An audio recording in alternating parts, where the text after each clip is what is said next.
It is the SMT Media Network. We have a video for you on the association. Cavs busting up the New York Knicks. Not even close. Not even competitive. It was belt to ass the entire game.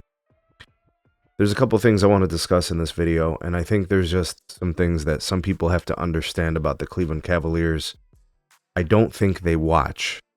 I think, unfortunately, there's a segment of quote-unquote NBA fans. To me, I think they're just casuals. They have a preconceived notion about the Cavs saying things like, wake me up when the playoffs start, or, we'll see when they get to the playoffs and those types of things. This team is not who they were last year. The players are mostly the same in terms of the names. But the way that these guys are playing the game is not the same. It's not the same defensively. It's not the same offensively. It's not the same from a chemistry standpoint. It's not the same philosophy. It's not even close. And when you take a look at the way that they beat down the Knicks to the point where the Knicks submitted and asked for mercy in the third quarter. And I don't think it really matters that Josh Hart didn't play. Okay, so what?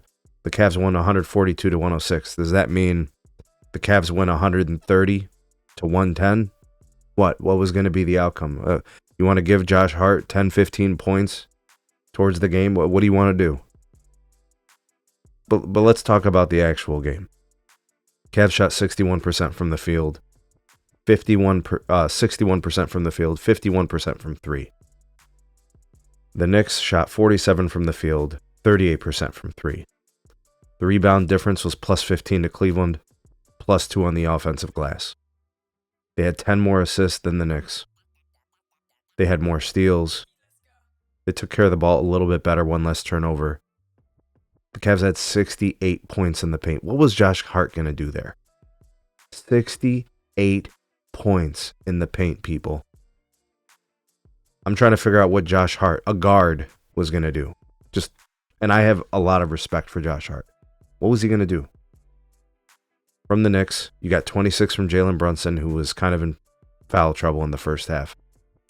He sat, for an extended duration after getting his third foul on an offensive foul. 26 points in the game, 10 of 17 shooting, 2 of 4 from 3. Karl Anthony Towns, 23 points, 10 of 15 shooting in 29 minutes of action. 14 from Mikal Bridges, but that's pretty much it.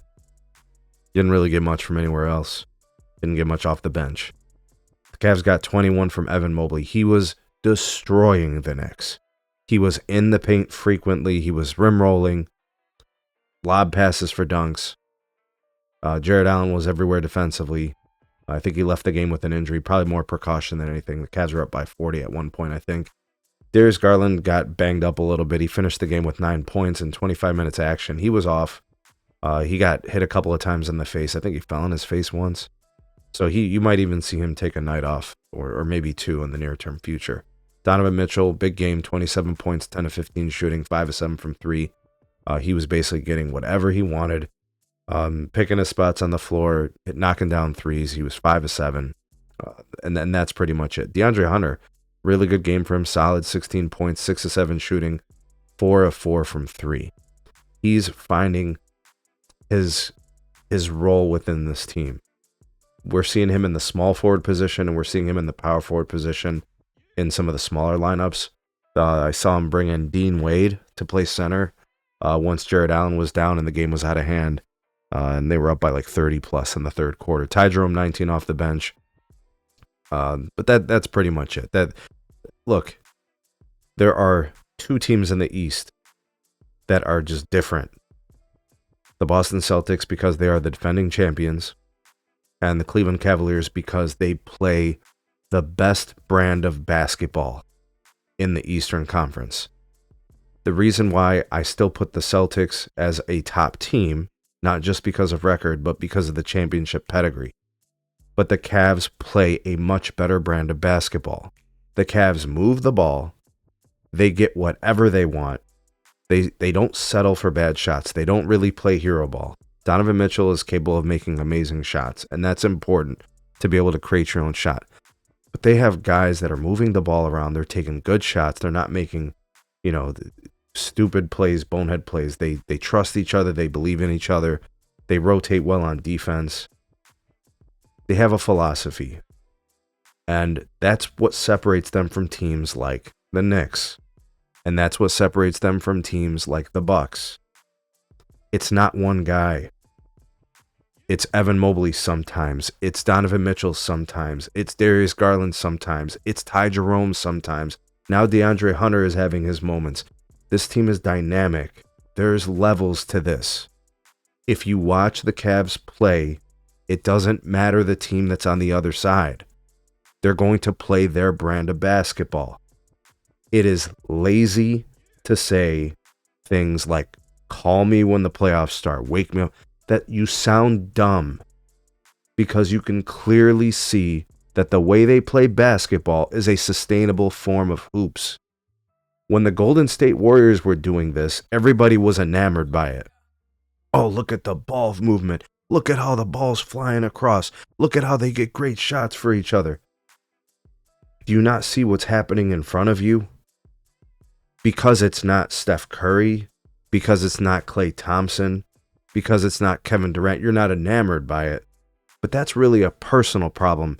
If you cover up the names on the jerseys and you just saw the bodies moving around getting these shots, you probably understand it better. Look, I don't really care. If you want to, if you don't think that this is a sustainable brand of hoops and you think Hero Ball is going to win you championships, I'll just point you to the last 10 teams that won the NBA Finals, and you tell me what type of hero ball is winning championships, because in my estimation, teams have been winning championships. Teams with team concepts, with team philosophy. Teams that play good defense, teams that rebound, teams that move the ball and get good looks, high quality looks, and don't just settle, and don't play hero ball. Just doesn't work like that. This is the NBA. If you watch how the Celtics won the finals, it wasn't on hero ball. Absolutely not. So yeah, this is a one-way ticket to the NBA Finals for the Cavs. I should say it's a one-way ticket to the Eastern Conference Finals. It's them and the Celtics.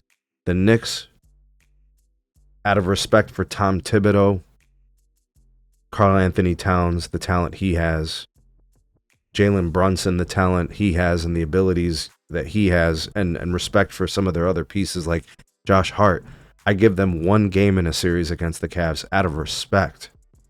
But folks, they got nothing for the Cavs.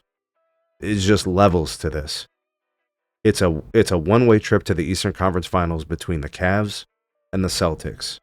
And I think that series is going to be a long one. I think it's going to be jam-packed with games going down to the wire and a loaded series that's probably going 7.